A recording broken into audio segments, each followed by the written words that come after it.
Well, a little confession happened recently. I'm sure you probably heard about it, but I'm going to talk about it too. The confession of Bob Iger, the head of Disney, and what went on with the Disney version of Star Wars.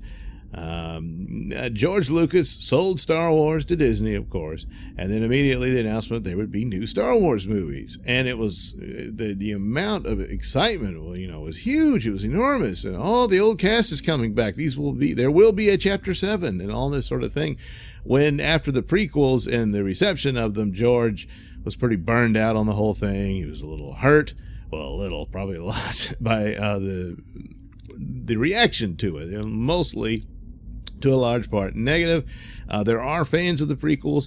I don't hate the prequels like a lot of people did. There are problems there. I think most significantly deviations from the continuity that doesn't quite fit up, and that's the bigger problem as far as I'm concerned. The technical things and the over-reliance to CGI and the kind of seemed kind of rushed. I don't know. Maybe that was on George thinking he was on the clock here of wanting to get this done with before he had aged to the point he couldn't. Maybe that was it. I don't know. But nevertheless, the prequels didn't do anything close to what the damage wrought by Disney Star Wars, and most primarily due to The Last Jedi. But before The Last Jedi happened, there was another movie that got it started. That, of course, was The Force Awakens. Now, The Force Awakens was welcomed with cheers and whatnot because they wanted Star Wars back, and they wanted it to go on, and the original characters would be in it, and all this sort of thing. And, you see the trailer, and there's the Millennium Falcon, and all of that.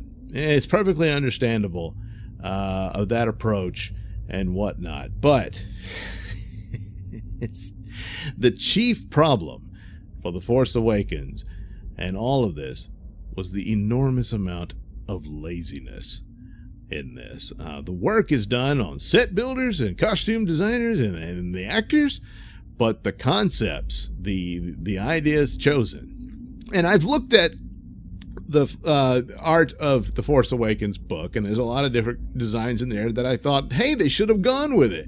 So those guys worked.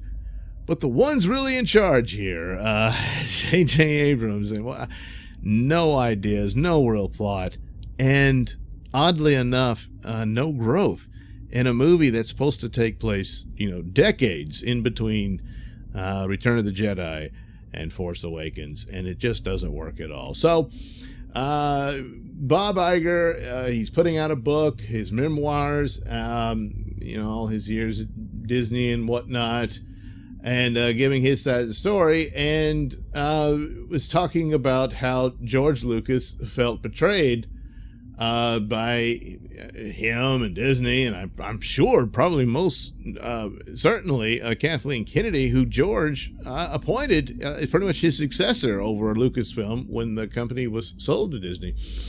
And so George Lucas had offered up treatments for what the trilogy would be about. And it's been well known that it was immediately rejected. But Iger bought the treatments, which means he owns them, and so no one can see what they are. And that's why they were purchased. And George felt betrayed by this at the time. He thought because they bought them that they would be used, if not outright, then probably, weaved into the story, which I would have thought certainly could be possible, unless, of course, you're lazy. And also hung up on the idea that we want to do a film for the fans. And by that, they simply meant certain, attributes. The Millennium Falcon will be in it, X-Wing fighters and TIE fighters and stormtroopers. And wait a minute. The Empire was defeated. It's gone. Oh yeah, well, it's the First Order now. But it's the same thing. None of that really makes sense. And they just sort of toss aside, the Republic's gone. It got killed in the end of the movie, and it's just how, and they say, oh, well, Starkiller did it. It's one solar system blows up, and so. And of course, X-Wing fighters and all that, you couldn't, I know they did, because I can see some of the people attempting to do new designs on the spaceships and whatnot for the new movies. And you could say, well, this is a progression on a X-Wing fight. How would it develop that many years later, and stuff like that?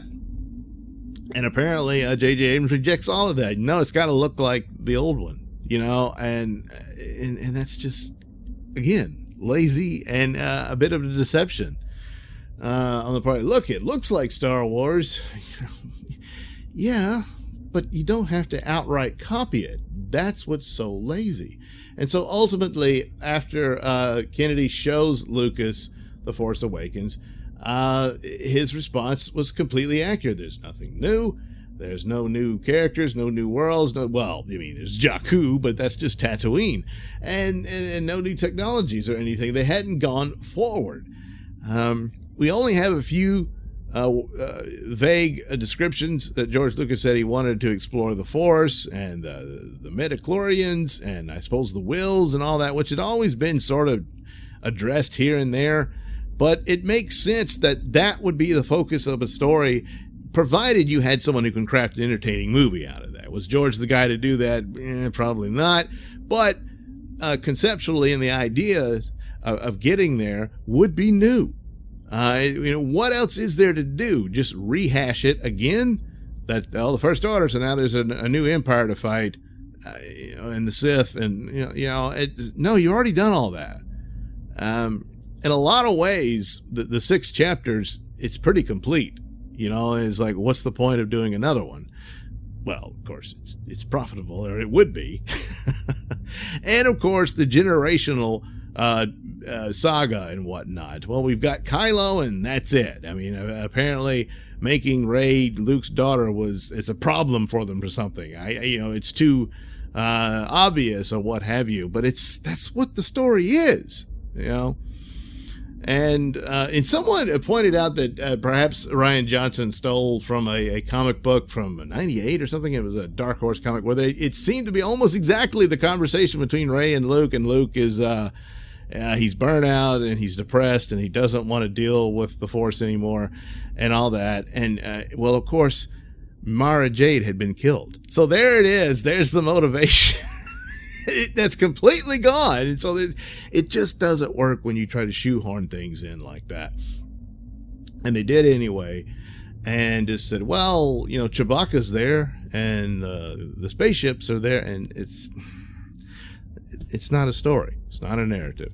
And so this was cheap and lazy, and that's it. And then Iger has the gall to say he doesn't appreciate the work we did. You didn't do any work. You wrote checks and you bought stuff.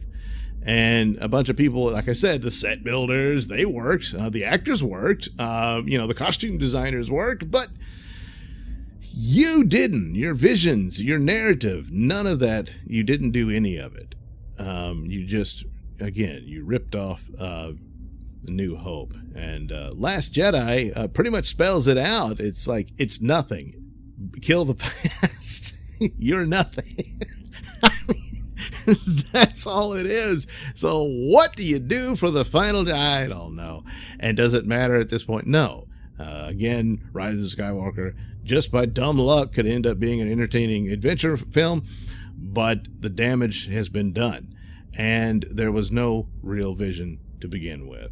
So whatever treatments J.J. Abrams supposedly had, probably should have been followed, but they threw that out too. So if you're not going to have any respect for any treatments whatsoever, and certainly not from the guy who created the damn thing, then this thing was doomed from the start. And that's sad. The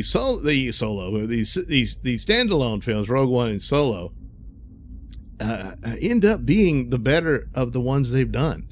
And probably because there was more thought put into what's this going to be. They kind of had to,